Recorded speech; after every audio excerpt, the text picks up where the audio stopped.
בליל הסדר כולנו מתאספים סביב השולחן, אוכלים מצות, שותים 4 כוסות יין ושואלים שאלות. כי בלילה הזה אנחנו מספרים את הסיפור המדהים על הדרך בה הוציא אותנו השם מעבדות לחירות.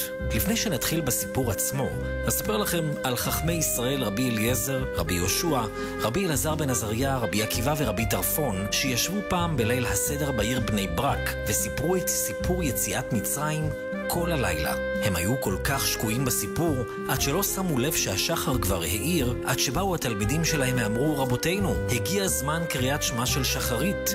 מדהים, חכמי ישראל ידעו הכל, אבל לימדו אותנו שכמה שאנחנו יודעים, עדיין יש מה ללמוד וחייבים לספר את סיפור יציאת מצרים. עכשיו נעבור לספר מה קרה בארץ מצרים. ליעקב אבינו היו 12 בנים, וביניהם יוסף שהיה יפה תואר וחכם. יעקב עשה לו כתונת מיוחדת, כתונת הפסים. אחיו של יוסף שנאו אותו, ובאחד הימים החליטו למכור אותו לישמעאלים, והם הובילו אותו למצרים. במצרים עבר יוסף סבל רב. הוא היה עבד אצל פוטיפר, ואחר כך 12 שנים בכלא, עד שלבסוף הפך למשנה למלך מצרים. יעקב, שחשב שחיה רעה אכלה אותו, שמח מאוד לשמוע שיוסף חי והוא מלך במצרים. הוא ארז את כל רכושו וירד למצרים. 70 נפש בסך הכל. בדרך, השם הבטיח ליעקב שהוא ישמור על משפחתו במצרים ויהפוך אותם לעם גדול. שנים רבות עברו.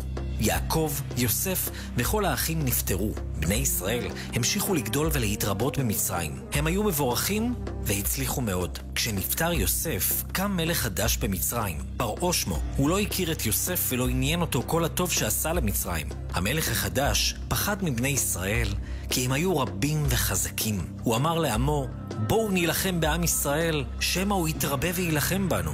הפסוק אומר, ויראו אותנו המצרים ויענונו, ויתנו עלינו עבודה קשה.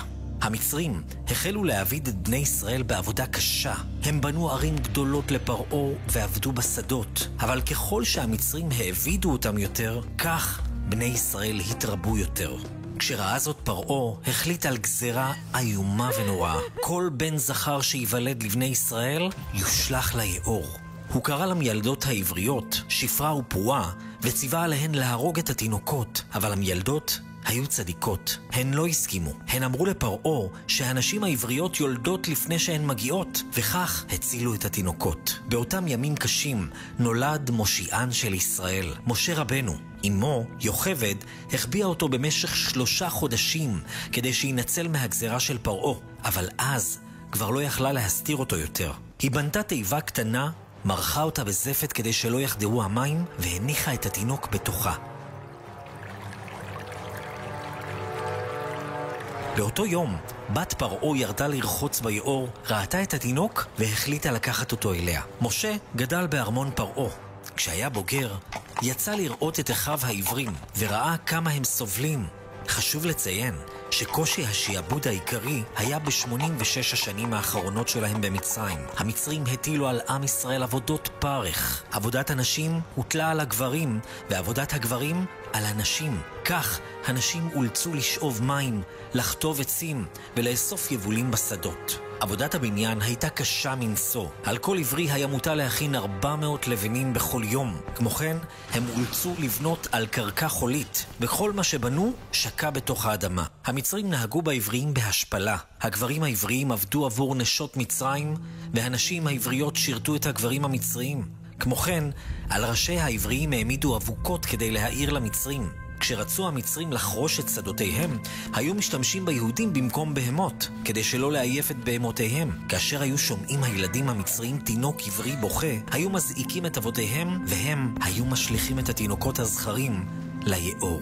המצרים שרפו את ילדי העברים בתור קורבנות לאלוהיהם. פרעה חלה בצרת, וכדי להתרפא היה רוחץ בדמם של 150 תינוקות בני ישראל בערב, ועוד 150 תינוקות בבוקר.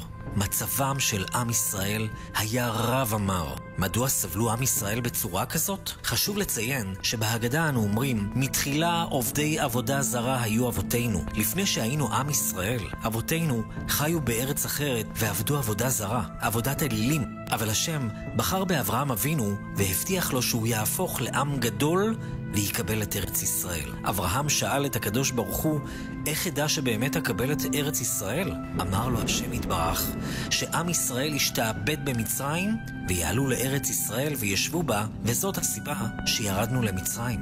נחזור לסיפור. משה נצטווה על ידי הקדוש ברוך הוא ללכת ולגאול את עם ישראל. הוא הלך עם אהרון לפרעה, וברגע שפרעה שמע שהם מבקשים לשחרר את עם ישראל, הוא הכביד עליהם את העבודה ועינה אותם עוד יותר. הקדוש ברוך הוא אמר למשה, עכשיו תראה מה יקרה, ואז החל להעניש את המצרים עם 10 המכות. המכה הראשונה, מכת הדם. השם אמר למשה להכות במטהו על היאור. בפועל, מי שהיכה את היאור היה אהרון. כל מי היאור הפכו לדם. הדגים מת, המים הסריחו. המצרים לא יכלו לשתות מהיאור.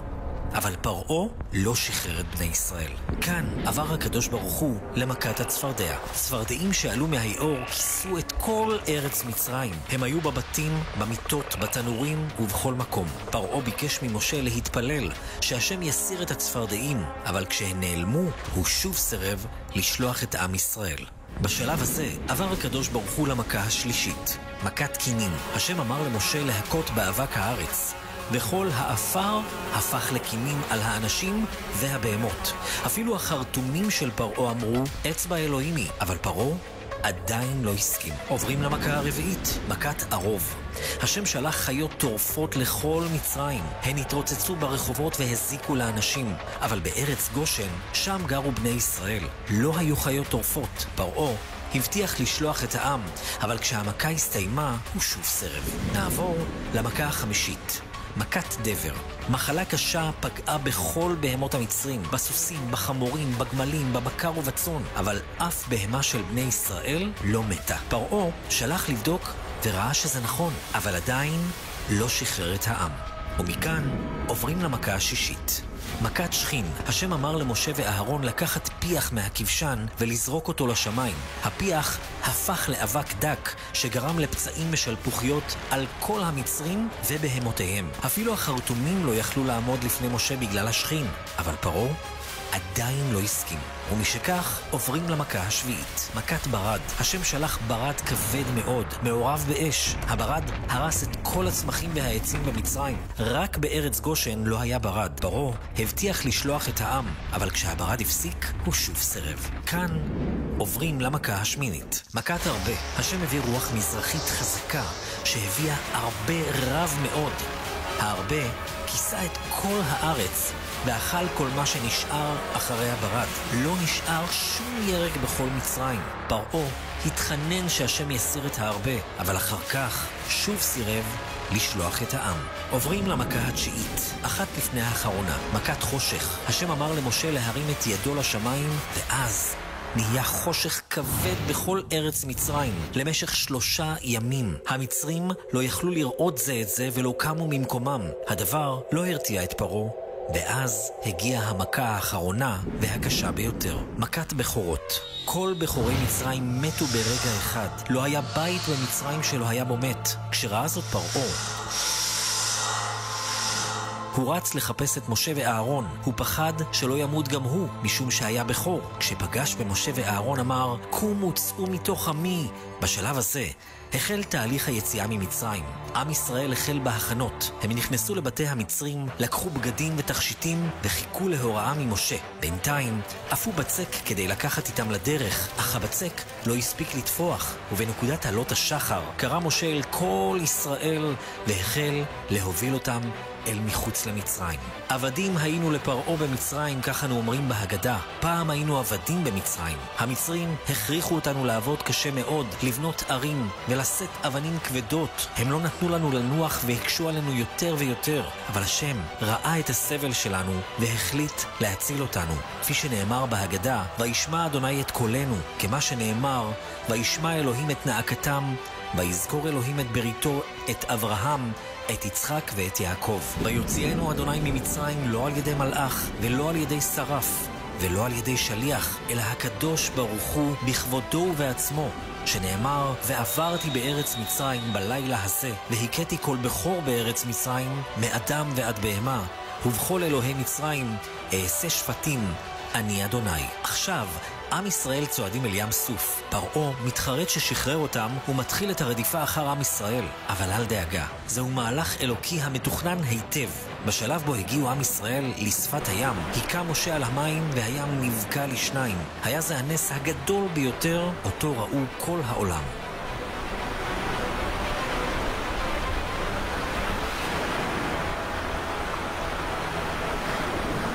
המצרים שרדפו אחר עם ישראל המשיכו, וברגע אחד סגר עליהם הקדוש ברוך הוא את הים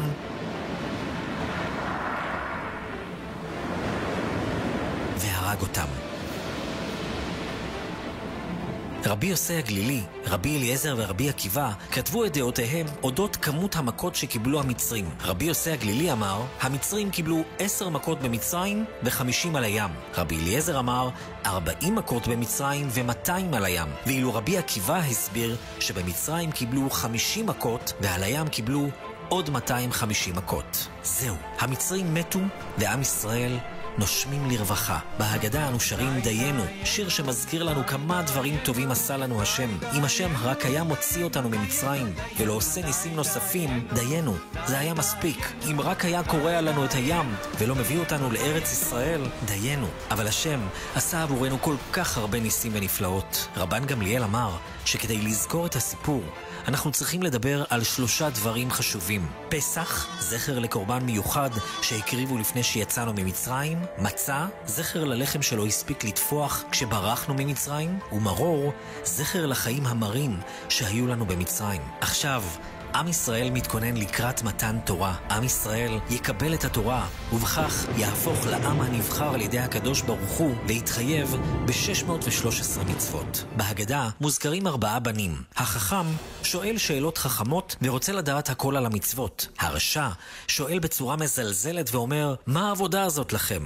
בשביל מה אתם צריכים את כל המצוות הללו? כאילו זה לא שייך לו. התם הוא שואל בפשטות, מה זאת? שאינו יודע לשאול, הוא אפילו לא יודע לשאול, ולכן אנחנו צריכים להתחיל לספר לו בעצמנו. לבסוף, עם ישראל קיבל את התורה ואמר, נעשה ונשמע. בסוף ההגדה, אנחנו שרים אחד מי יודע ואחד גדיה. השירים הללו מזכירים לנו את האמונה שלנו בהשם, ואת הניסים שהוא עשה ועושה עבורנו. סיפור ההגדה מלמד אותנו שהשם תמיד איתנו, ושגם בזמנים הכי קשים אפשר לצפות לישועה גדולה. בליל הסדר, אנחנו לא רק מספרים סיפור, אנחנו חיים אותו מחדש, ומודים להשם על החירות שלנו, ואין לך בן חורין, אלא מי שעוסק בתורה.